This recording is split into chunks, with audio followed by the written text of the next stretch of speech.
หมอยซุงค่ะเมื่อได้เป็นวันที่28เดือนธันวาคมปี2025ในตอนในข่าวใส่หมอหอมไรหางแฮ่นข่าวเงาละลายโหดีๆมาเปิ้นเผาลานในปันพี่น้องค่ะเหมือนจึงหนังข่าวเงาฟ้าผ่าลงมากำเหลียวเตอก้นหมาดเจ็บ20ก่อค่ะข่าวเที่ยงโหนึงเนาะ2ก่อพ่อแม่จังหาเอากันเฮจู้กันกว่าแอวปางลายกำในฟ้าผ่าใสก็เป็นผู้ใจรู้เซ็งสายใจกว่านะคะเลือเซนั่นก็ได้มีข่าวเงา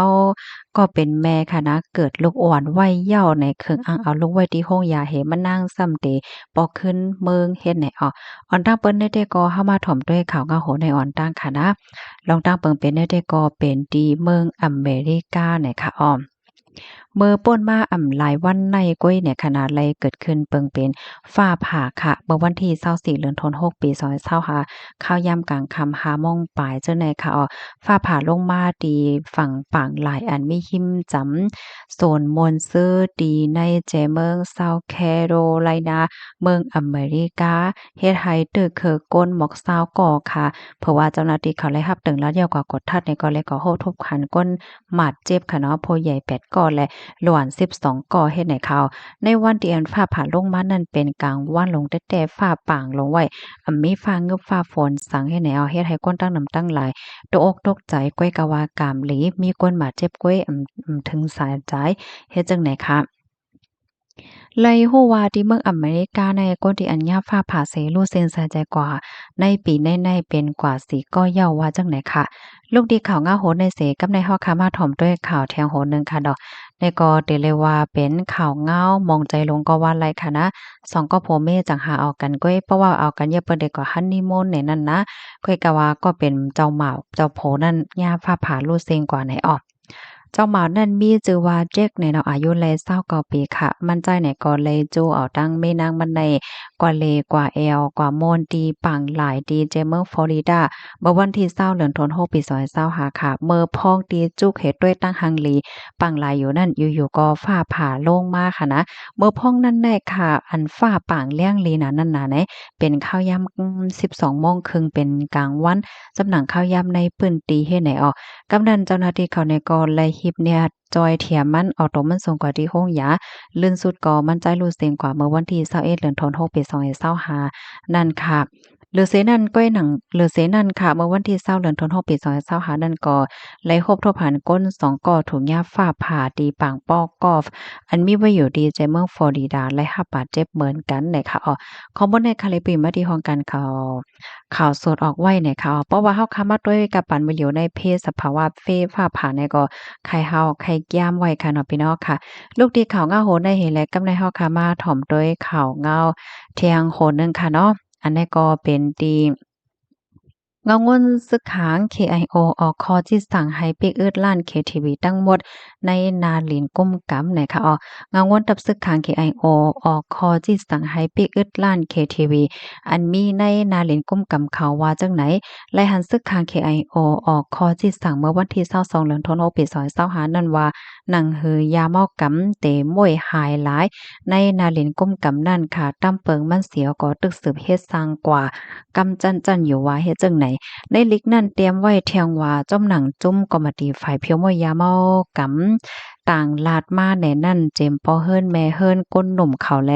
ลูเฮนเขาเจ้าในจู้ตุ่มกันเสอ่อนกันกว่าใจตื้อกินยาเมากำตีในร้าน KTV เสียก้มกายปลายปืนแพรขายต่อกันเทียงแล ย้อนเพราะว่ายามเมากำเจิ้นนั่นค่ะเนาะเฮ็ดให้อ้ายย่างตั้งยามก้นลูกก้นลูกม้านำหน้าเสค่ะนะมันจึงหนังว่าก้นในเฮือนเดียวกันก็แม่นกันมีปัญหากันแตกยายแตกจั้นพิษกันแลเนาะ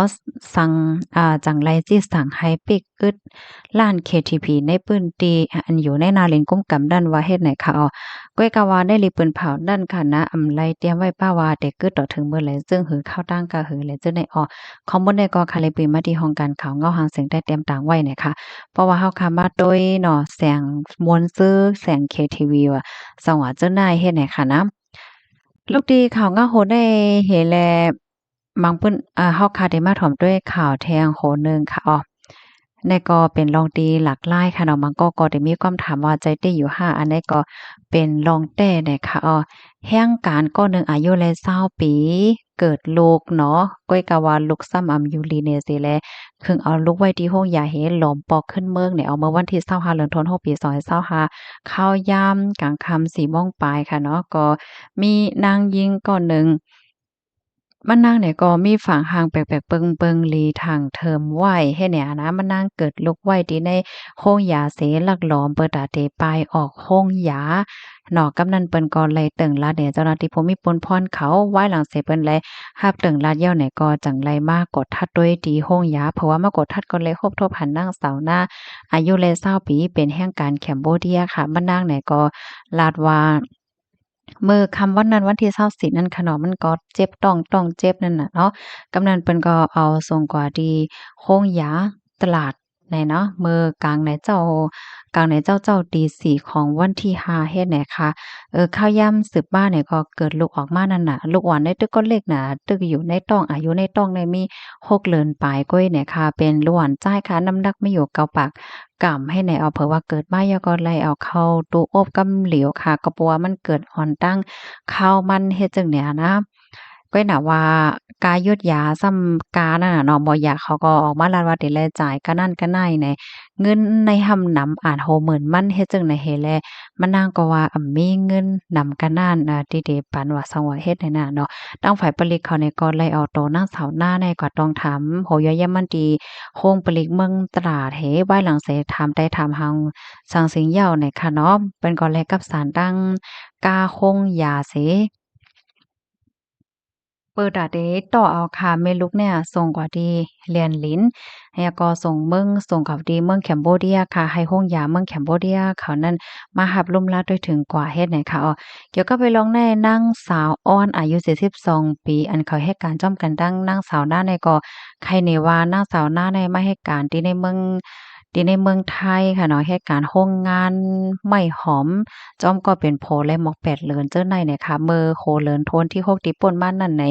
อิงเนอมีปัญหาปฏิคันเงาลายปอตอนแดนลิ้นไทยแคมโบเดียเฮ็ดไหนแลก็เป็นผมมันแต่ก็ปอเฮิรนกว่าจะเมอนั่นยาวเฮ็ดแหนนะตอนแต่มันนางแต่ก็วนว่าแต่อ่านเหตุการณ์ออกถึงวันที่5เดือนธันวาคมในเพราะว่าเงินเดือนออกและเงินยาวก็จังปอกเนาะมันนางแต่บ่นให้ยินว่าลูกมันเด็กมาเกิดไว้ จั่งไหนน่ะเนาะเพราะว่ามัดด้วยล้วนอยู่ในต้องกำนำก็จะเป็น8-9เลินเฮ็ดนำแจ้มันนางก็วนว่าลูกมันเต็มไปตั้นเกินหนังเก่าเพราะว่าไรเงินเหลินเหย้าในวันที่5เดือนธันวาคมในจังก้อยปอกมือเอาสังสิงให้น่ะเนาะก้อยกะว่าอันในซ้ำอำตั้นถึงเหล้วนห้ำเกิดอ่อนตั้งเผื่อว่าเกิดแล้วในมอยาเขาก็ห้ำบ้านลาดกายดยามันอาจ60,000เนาะมันนางก็มีเงินนี่แหละจังเลยแทบตัดใจเอาลูกปล่อยไว้ที่ห้องยาเสหาไล่ตั้ง เปิดดาเดปอกขึ้นเมืองตัวเจ้าเก่าว่าเฮ็ดไหนคะข้อมูลในก็คาลิปืนว่าที่ห้องการข่าวสนุกออกไว้ในค่ะนะพี่น้องค่ะรับถอมยอหันเทินจึงหือพองค่ะยินจมกุกก็ที่รับถอมปันแห้งย้อนให้อยู่ลีกินหวานและรอดเพกันค่ะออมอยสูงค่ะ